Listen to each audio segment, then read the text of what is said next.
Hello and welcome guys, welcome to इस particular session के अंदर। दोस्तों, इस सेशन में हम आपको 15 से 16 मिनट में डिस्कस करेंगे यूनियन बजट को एक साथ आपके साथ, और 15 मिनट में आप इसे रिवाइज कर पाएंगे।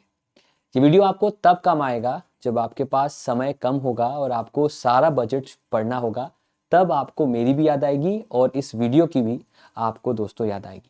तो चलिए शुरू करते हैं, डिस्कशन का आपसे आगाज़ करते हैं। और आज के इस बजट डिस्कशन में जो कि हम 15 मिनट्स में करेंगे, उसमें हम माइंड मैप्स का सहारा लेंगे। उसी के ज़रिए हम इस डिस्कशन को आपके साथ आगे बढ़ाएंगे। सबसे पहले आते हैं बेसिक हाइलाइट्स पे। According to the budget, nominal GDP है आपका 10.5% पर, fiscal deficit 5.1%, capital expenditure 11.11%, 11.11 lakh crore का है, और 11.1% का इंक्रीज हुआ है पिछले साल से। सिमिलरली जो गवर्नमेंट बोरोइंग है वो आपकी 14.1 लाख करोड़ पे है फॉर द करंट बजट। पहला सेक्शन जो है वो है आपका हाउसिंग, जिसको हमने माइंड मैप के जरिए समझाया है आपको। हाउसिंग में दोस्तों एक नई योजना बनाई जाएगी जो कि मिडिल क्लास के लिए बनाई जाएगी, ताकि मिडिल क्लास बाय कर सके और रिपेयर कंस्ट्रक्ट कर सकते हैं अपने हाउस को।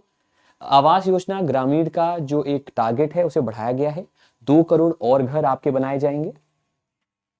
साथ ही में रूफटॉप सोलर प्लांट को लेकर भी काम हुआ है, जहां पर पीएम सूर्योदय योजना है, जहां पर 1 करोड़ हाउस होल्ड्स में सोलर रूफटॉप लगाए जाएंगे और 300 यूनिट जो बिजली है वहां पर उन्हें जो है वो मुफ्त में प्रोवाइड किया जाएगा। वो उतना वो जनरेट कर सकते हैं। फिर जो बजट है आवास योजना का वो 80,670.75 करोड़ रुपीस दिया गया है।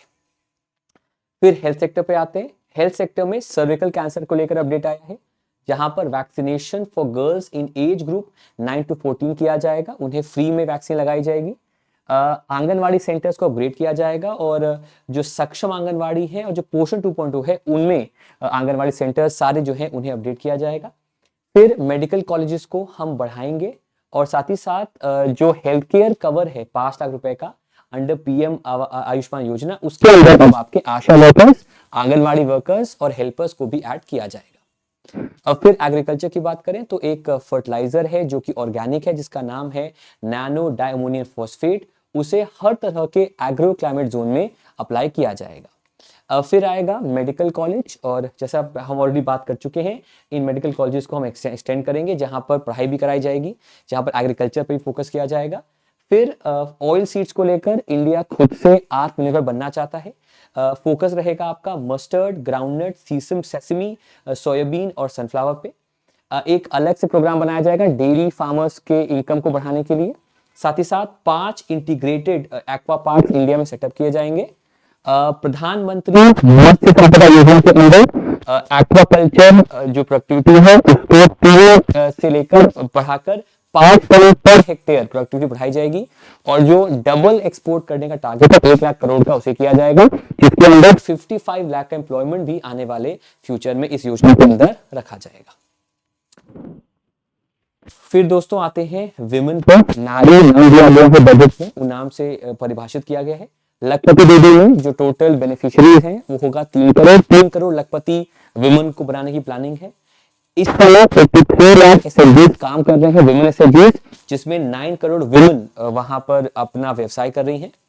फीमेल एनरोलमेंट जो है एजुकेशन में, उच्च शिक्षा में, हाई एजुकेशन में, वो 28% बढ़ा है लास्ट 10 ईयर्स में, और जो percentage of enrolment of women in stem वो भी आपका इस समय 43% पे है।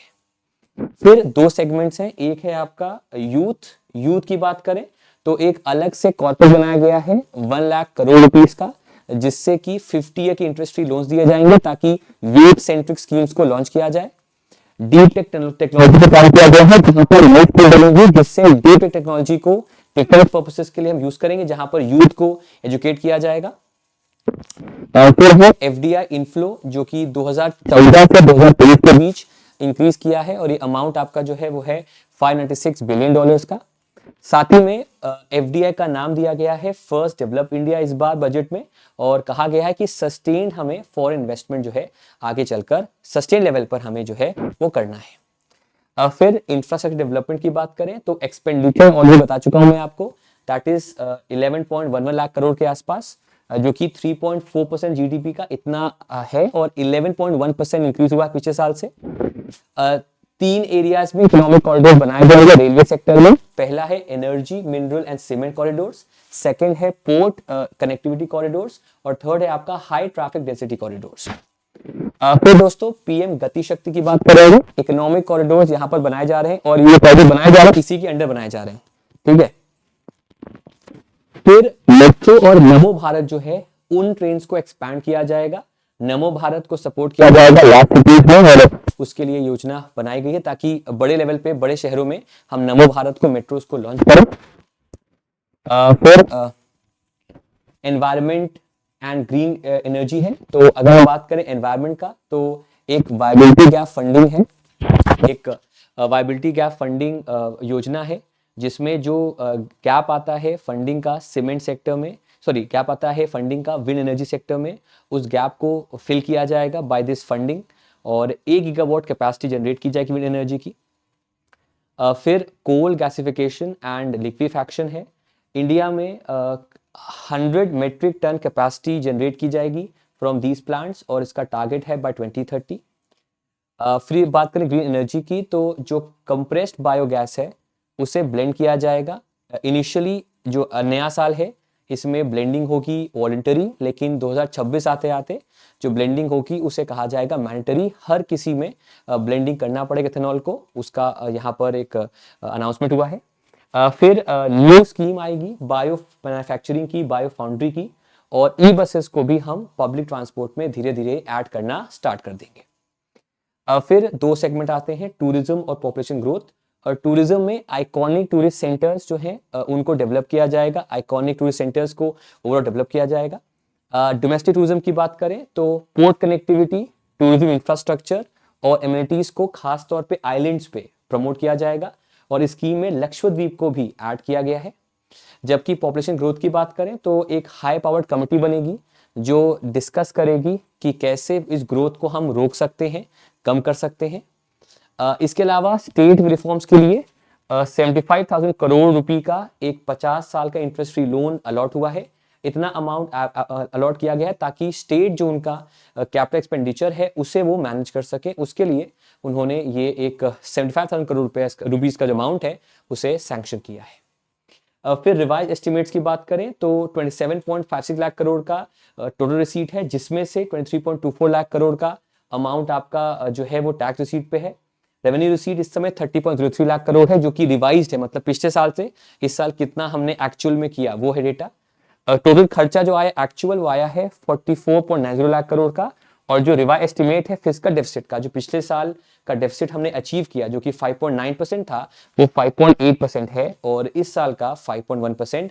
ऑलरेडी मैं पहले आपको बता चुका हूं कि हमें इस साल 5.1% जो है उसको अचीव करना है। फिर डायरेक्ट टैक्सेस की बात करें तो 3 टाइम्स डायरेक्ट टैक्स कलेक्शन हुआ है पिछले 10 सालों में और इनकम टैक्स फाइलर्स की संख्या में 2.4 टाइम्स की वृद्धि हुई है। सिमिलरली दोस्तों रिटेल बिजनेस के लिए जो टैक्सेशन है, जो अमाउंट आपका है, पहले 2 करोड़ के ऊपर उन पर टैक्स को इंक्रीज करते, लेकिन अब वो अमाउंट आपका 3 करोड़ के ऊपर है, नंबर 1। सिमिलरली अगर हम बात करें सेल टैक्स का फॉर इंडिविजुअल्स जो कि प्रोफेशनल्स हैं तो उन पर जो प्रिजम्पटिव टैक्स है, जो प्रियो टैक्स उनको पड़ेगा उनके इनकम को देख के, पहले 50 लाख अगर उनकी इनकम हो रही है तो उसके ऊपर उन पे एडिशनल टैक्स पड़ता है, लेकिन अब वो अमाउंट बढ़कर 75 लाख हो गया है। ये दोनों चीजें बहुत समझने वाली नहीं है, इसमें आपको सिर्फ याद रखना है कि प्रिजम्पटिव टैक्सेशन कितना है for companies and for individuals, बस उसमें और डिटेल में मत जाइएगा, उतना डिटेल में कहीं पर भी नहीं आएगा आपका। फिर कॉर्पोरेट टैक्स के बारे में बात किया गया था ऑलरेडी कि 30% से वो ऑलरेडी आपका 22% है एग्जिस्टिंग डोमेस्टिक कंपनीज के लिए और 15% है फॉर न्यू मैन्युफैक्चरिंग कंपनीज के लिए। ये सारा उन्होंने एक बार रिफ्रेश दिया है इस बजट में कि ये ऑलरेडी हमारा चल रहा है। साथ ही साथ जो एवरेज प्रोसेसिंग टाइम है रिटर्न्स का, इनकम टैक्स का, वो पहले 93 डेज का था जो कि अब कम होकर बहुत ही के अंदर ही वो जो है आपका 10 डेज के अंदर ही, 1 हफ्ते के अंदर ही वो पैसा आपका वापस आ जाता है। फिर आपका इनडायरेक्ट टैक्स तो उसमें जीएसटी का जो एवरेज मंथली जीएसटी कलेक्शन है वो almost on an average 1.66 lakh crore का है। और जो टैक्स बॉयंसी है कि कितना रेवेन्यू बढ़ा है इन कंपैरिजन टू इनकम, तो अगर इनकम बढ़ी है स्टेट्स की तो जो टैक्स बॉयंसी है, जो टैक्स रेवेन्यू वो बढ़ा है और वो इस समय है आपका 1.22 पर। ये नंबर पढ़ लीजिएगा, इंपॉर्टेंट है। इसके अलावा इस बार कोई भी चेंज टैक्सेशन में नहीं हुआ है। साथ ही साथ एक बड़ी बदलाव ये आया है कि जो आउटस्टैंडिंग टैक्स डेट्स है, मतलब जो डायरेक्ट टैक्स कस्टमर्स को पे करना है, उनमें अगर आउटस्टैंडिंग टैक्स आपका 2009-10 तक है तो वहां पर 25,000 तक का टैक्स रिटर्न नहीं लिया जाएगा। वो अमाउंट जो है उसे वहां पर क्लियर कर दिया जाएगा। और अगर आपका जो आपका टेन्योर है आउटस्टैंडिंग टैक्स का वो 2014-15 2014-15 के बीच है, तो वहां पर 10,000 रुपीज है, वो भी जो है टैक्स में माफी उसे कर दिया जाएगा। तो दोस्तों ये डिस्कशन था, बाकी एक बार इसको देख लीजिएगा।